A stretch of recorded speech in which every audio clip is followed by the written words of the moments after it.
Leitura e análise de um circuito de injeção eletrônica.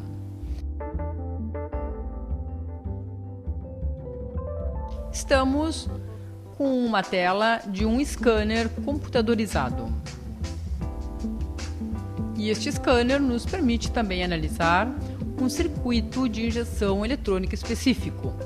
Antes, os esquemas vinham impressos em manuais ou folhas, e hoje temos dentro dos próprios scanners programas onde aparecem os esquemas dos circuitos.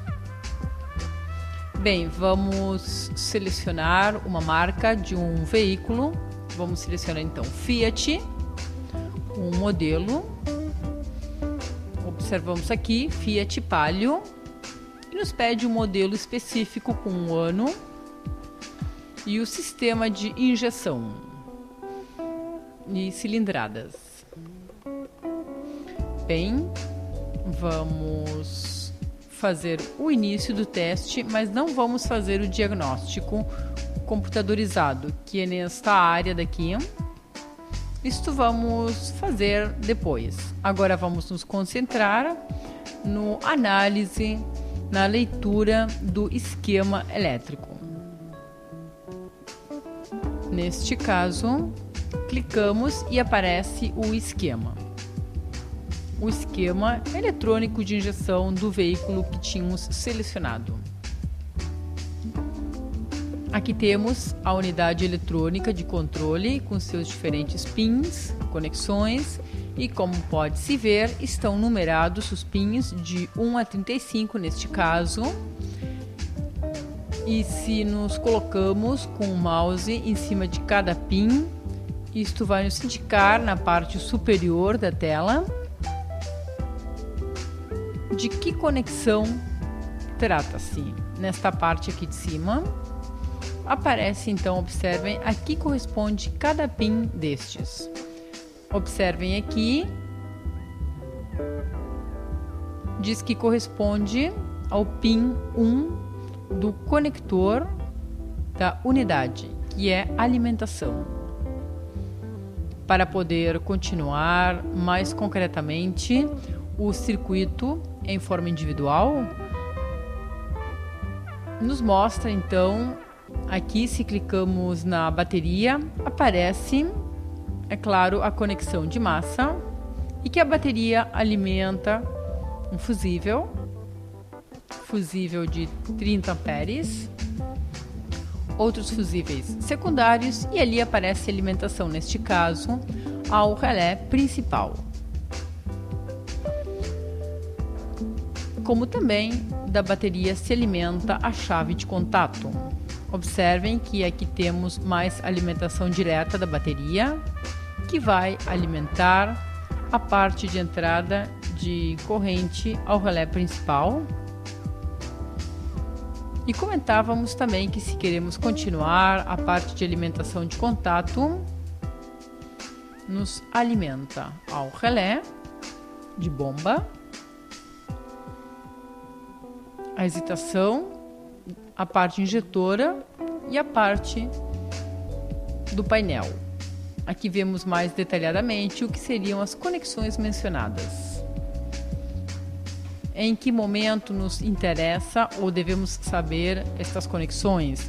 Se temos um veículo, por exemplo, que não arranca, que não tem impulso de injeção, que não funciona a bomba, ou que simplesmente não tem faísca.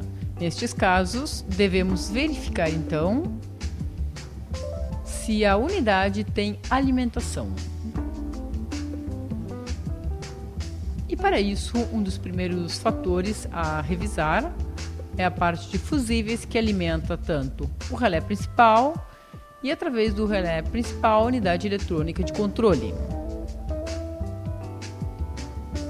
Observem que aqui temos a posição dos fusíveis, muito próximo ao relé duplo, próximo também à unidade. Estes são fusíveis de bomba e que alimentam a unidade de eletrônica de controle. O que alimenta estes fusíveis é um maxi fusível que se encontra mais próximo à área de caixa de câmbios. Saímos do diagrama, observem que selecionamos o setor onde aparecem os fusíveis. Aqui temos um fusível maior de 30 amperes, que está na esquerda da bateria, e os outros de 15 amperes, que alimentam o relé, e a unidade estão na parte direita da bateria. Voltando ao circuito elétrico, observem que voltamos a clicar sobre os conectores, onde aparecem as conexões. Em caso de que estes fusíveis se encontrem em correto estado, devemos então verificar as saídas. Vejam que neste relé duplo aparece o relé principal, que tem, observem, logo do platino tem duas conexões. Vamos ver mais em detalhe. Temos aqui, observem, a parte do relé principal, platino móvel e fixo, e a saída do relé principal tem uma conexão 1 e conexão 9. A 9 está livre e a 1, se clicamos aqui, vamos ver a que borne alimenta na unidade de controle, que seria uma questão de medição. Vejamos aqui. Temos que do relé principal se alimenta o borne 35 da unidade, mas isto é no caso deste Fiat Palio e deste modelo. Seria um elemento onde medir para ver se o relé está funcionando. Em caso, então, de não ter pulso de injeção, faísca, nem que funcione a bomba, uma das medidas, logo de verificar os fusíveis, é medir com o voltímetro do borne 35 em relação à massa. Em caso de que haja tensão, poderia-se medir a massa da unidade.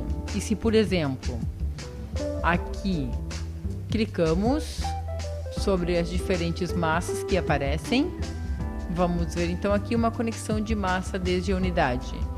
Para medir esta massa, o mais certo é utilizar um voltímetro conectado desde o borne 17 em relação à massa e com o sistema em contato.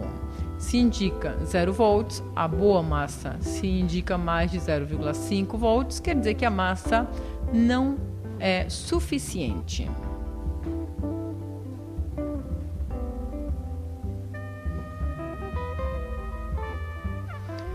Se continuamos vendo que outra conexão de massa pode haver, aqui observem que aparece outro símbolo de conexão de massa. E ao clicar, observem que aparece o borne 34 também como conexão de massa, que também ali deve se fazer o teste. Se temos então 12 volts no 35 ao colocar em contato e temos suficiente massa nos bornes 17 e 34, significa que esta unidade tem suficiente alimentação. E se a falha continuar, a dificuldade estaria em outro setor que passaremos a ver. Vejam que aqui podemos colocar um alfinete no borne 1 do relé duplo para poder medir se sai alimentação deste este relé. Aqui temos outra prova para fazer, pode ser medir a entrada à unidade no borne 23. Aqui temos gravados neste setor os números da unidade e no borne 23, que está do outro lado, onde sem furar o cabo colocamos um alfinete e ao medir teria então que dar a tensão da fonte da bateria. Neste caso, 13 volts. Então, quer dizer que a unidade tem alimentação. Agora vamos medir a massa. Para medir as massas, colocamos o alfinete no borne 17, neste caso, e também no borne 34, com o voltímetro, então, colocamos destes bornes em relação à massa e a tensão deve ser 0. Não deve superar 0,5 volts. Vejam que em caso de que não funcione o relé principal, temos que medir se chega alimentação aos bornes 8, 15 e 3 do relé duplo. Essa alimentação vem diretamente de bateria. Vejam que aqui deve ter a tensão de alimentação, ou seja, os 12 volts da bateria. Aqui temos o borne 3, o qual também tem que dar tensão da fonte ao igual que o borne 15. Isto, claro, neste caso. Deste contato tem que chegar a alimentação ao borne 12, que é o que faz acionar os relés. Aqui temos alimentação aos relés, também temos alimentação à unidade. E agora passamos a fazer outras verificações, em caso de que não tivéssemos alimentação ao borne 35 da unidade. Em caso de que não tivéssemos, então, alimentação ao borne 35 da unidade, ou seja, que não sentimos que os relés se ativam, que o relé duplo se ativa, ali em princípio temos que ver que haja alimentação desde a bateria. Lembrem que neste caso o esquema o mostra desta maneira, que o borne 11 e o 3 recebem alimentação direta da bateria. Logo temos que também recebe alimentação direta o 8 e o 15. Daqui vão o relé da bomba. E deste contato temos que ter alimentação no borne 12 do relé duplo. Lembrem que este sistema funciona da seguinte forma: ao colocar contato, ao receber o contato do borne 12, passa a corrente e ao ter alimentação de contato no borne 12, como falamos, a corrente circula através da bobina do relé e através do borne 7 recebe alimentação, em princípio, o borne 23 da unidade eletrônica de controle. Isto dá lugar a que se ative uma parte da unidade eletrônica e, ao se ativar, é somente ali quando põe a massa ao borne 10. Falamos então que o borne 10 do relé principal se põe em massa através do 4 e isso dá lugar a que se ative o relé principal. E dessa forma, então, é quando passa a corrente ao borne 23 da unidade através do pin 1 do relé principal.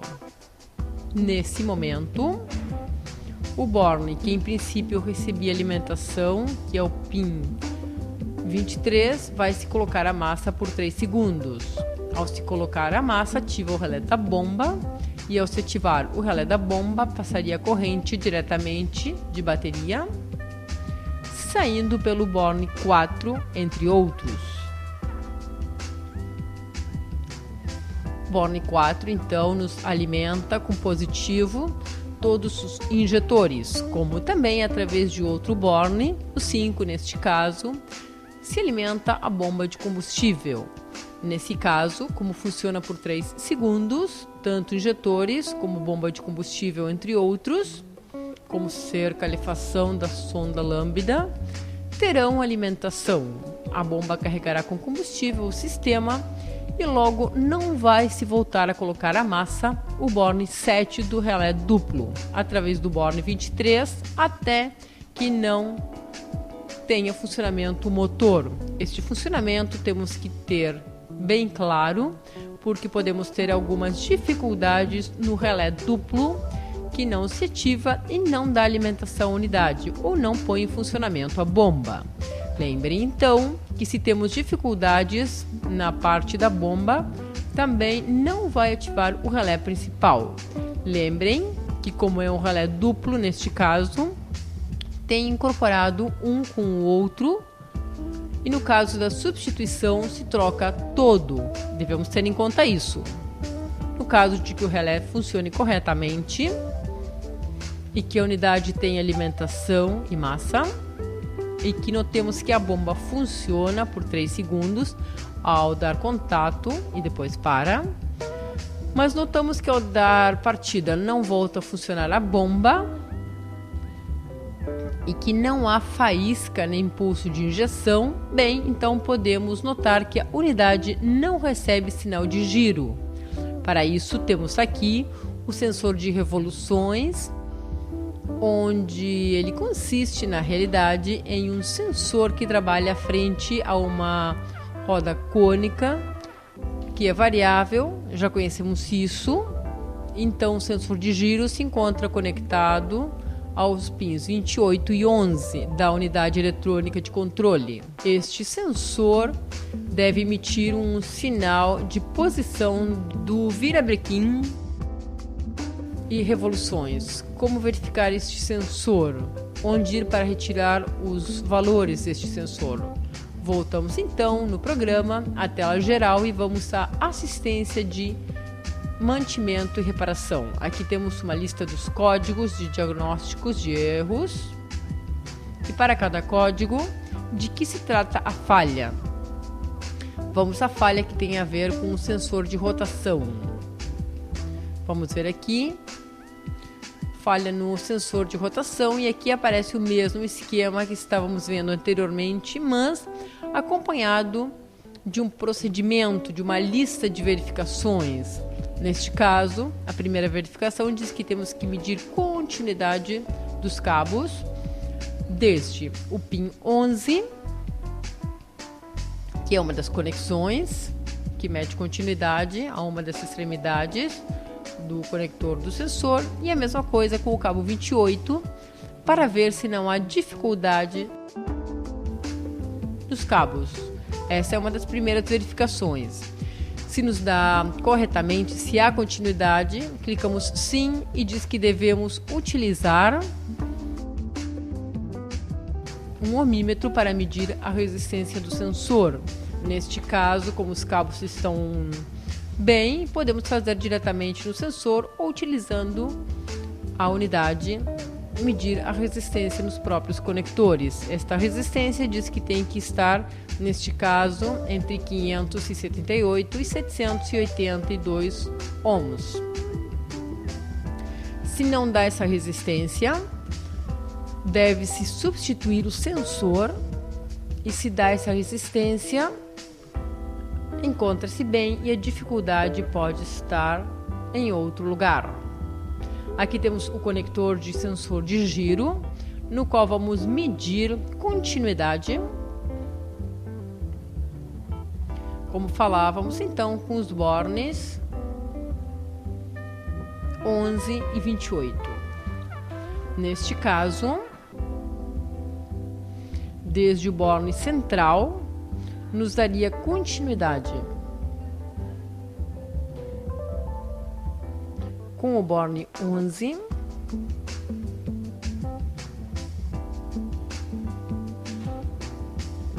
aí estamos unindo e abrindo o circuito.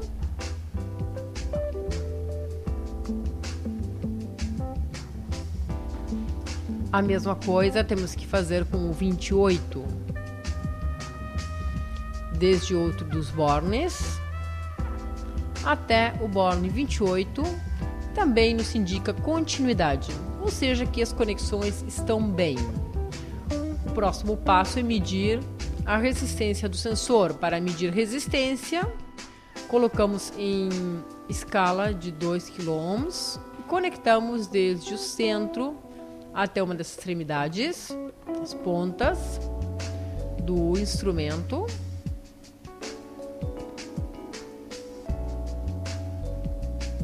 Observem que dá 665, está dentro do que anteriormente tínhamos indicado. De que tenhamos feito todas essas medições e ainda o veículo não arranca, temos que ver onde estaria a dificuldade então.